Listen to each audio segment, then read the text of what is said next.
If you've noticed, I'm wearing the same shirt. It's because I'm recording it the same day.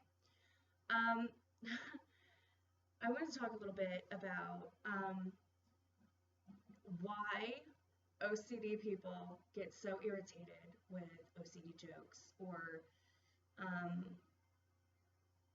that person that always comes up to you and says, "Oh, I like this a certain way, I'm so OCD about it," or "I am so OCD," and that's why that is so offensive and irritating to those of us that suffer from obsessive-compulsive disorder. And the best way I could describe it is that OCD is not a verb. It is not an adjective. It is a noun. And it is a palpable thing that comes into your life and creates a lot of issues. In my 32 years of having it, I have been unable to hold down a job. I have been unable to drive a car. And I have been unable to finish school. I don't go out a lot. And I have problems with it every day of my life, from the second I wake up until the really late time that I fall asleep. And there are treatments for it. I have done a lot of cognitive behavioral therapy. I have been on medications before. I currently have medication-resistant obsessive-compulsive disorder, which means that a lot of medications aren't very effective for me.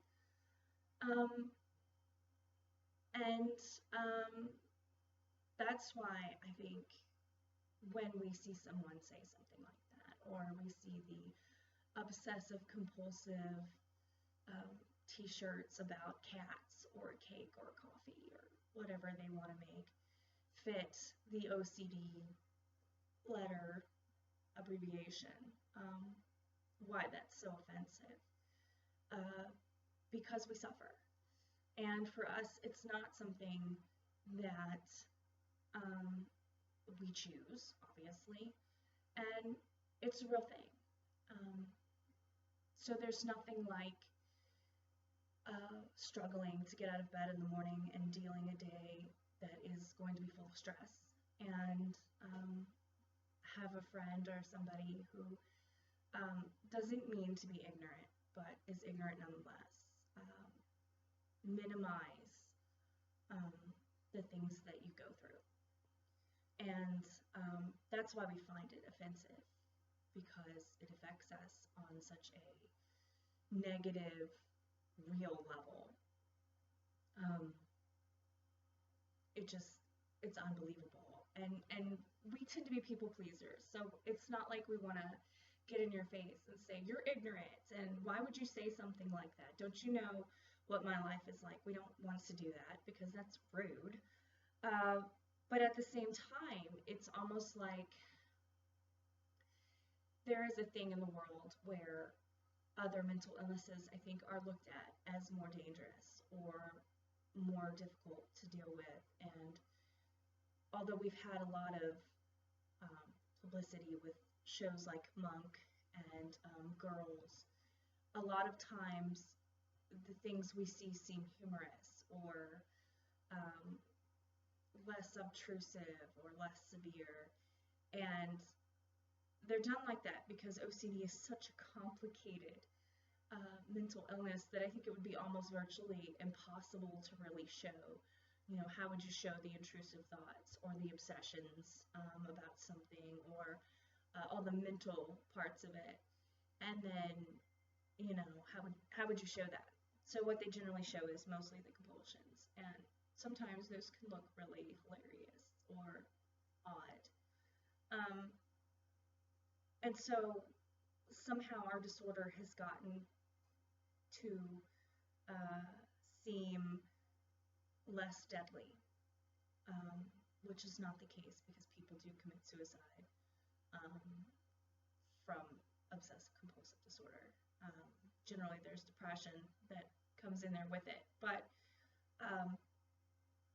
it's frustrating because it's great that people can say, "Oh, this is a real thing and people live with this." But on the double-edged sword is that it's considered minuscule or um, less painful. I don't think people understand the guilt and the shame and the torture that obsessive-compulsive disorder sufferers go through on a daily basis. And I don't think they understand um, how devastating that can be for your soul and for your sense of self and your self-esteem to be fundamentally damaged um, by something that you can't get rid of that lives in your head. So, I mean, I just think we get angry because we're insulted. And it is a blaring billboard, if you will, of just how much people don't understand what we go through. And that's unfortunate and really upsetting. And I go through this all the time. I see people all the time. They'll say something, excuse me, like that to me, or they'll say, this is what your problem is, and I'll lift up a shirt and I'll say like obsessive coffee disorder or something, and I want to shake them, and I want to say, clearly, clearly that's my problem. It's the coffee. It's not, this really fucked up thing in my head that refuses to let me live a normal life and do what normal people do. It's the coffee. And I could be rude about it, but I don't really think that being rude is going to teach anything or explain anything. And so I generally just try to say it in a nice way, or I just ignore what they're saying. I will say that I have had OCD for so long that I don't know who I would be if I didn't have it. I have just dealt with it every day, and I wouldn't know what it would be like to one day wake up and not have that. And that's probably good, because that's not going to happen.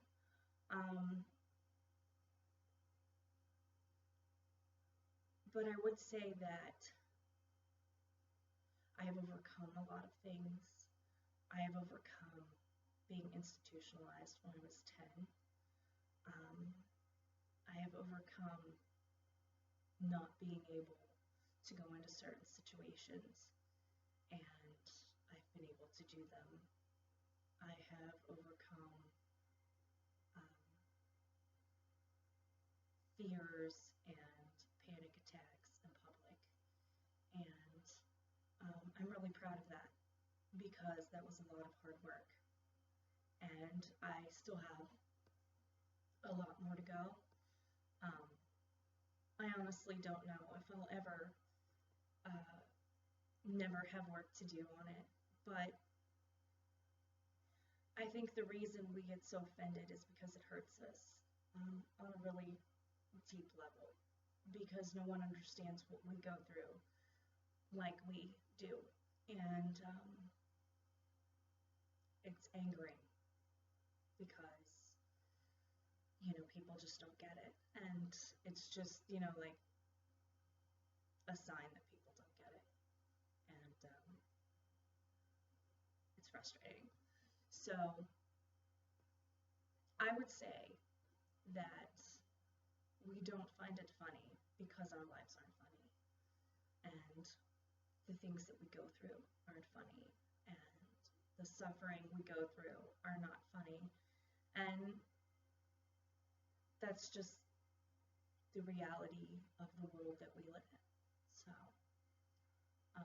you're not OCD if you like things organized. You're just organized, and you're not OCD if you like cake. You just like cake. That's it. There's no suffering with that.